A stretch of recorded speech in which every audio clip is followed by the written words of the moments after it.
Hey folks, this is Kenny with the Currahee History Channel. Today I am back at the Currahee Military Museum and I wanted to share with you a wonderful display that we have set up. It's actually at the end of the Easy Company stables here inside the museum.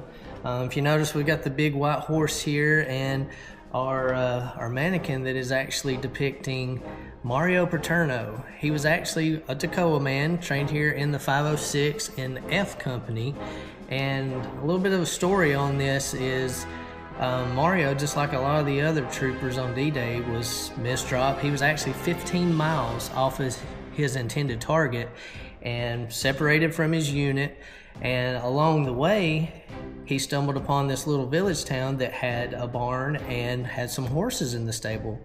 Well, it was heavily guarded by the Germans. There was actually a German colonel on site, and there was multiple German troops that was guarding the said barn where these horses was at. So he kind of found a way to get in, and he came across this big, beautiful white horse. And he said it was really, the horse came up to him and was just super friendly. And Mario, being able to, being proficient in riding, he led the horse over because it was such a big stature of a horse. I think he said it was like 17 hand tall horse.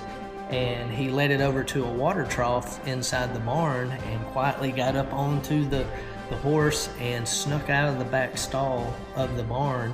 And along the way, it was very well known that if a German officer was on his horse and coming through, all the men, would salute, wave at them as they would come through. And oddly enough, that was the case for Mario.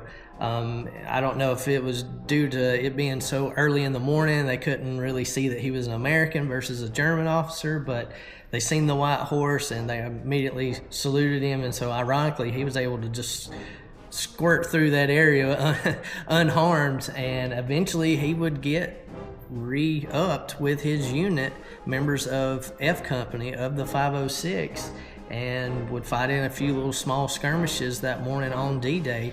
But as of now, we have this wonderful display, and this horse display here was actually located in St. Augustine, where Mr. Mario was from, and they had this there for many years down at their military museum. And so they kind of heard what we were planning on doing, and so they donated this to us. So now we actually have a portion of something that comes from his collection originally, and we got some information on it here. And like I said, it's located right at the end of the stalls here at the Easy Company stables here inside the museum at Currahee.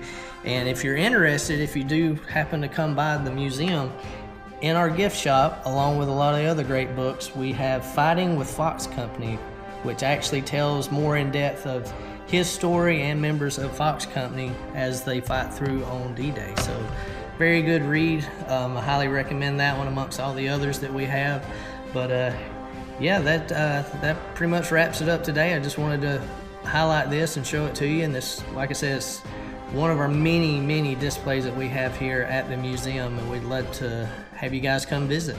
So please like and subscribe if you hadn't already. It really helps us out here on the channel. We're just really, my goal was to, again, share this type of history with you guys, and hopefully others as well. But yeah, stay tuned for the next one, and thanks for stopping in. See ya.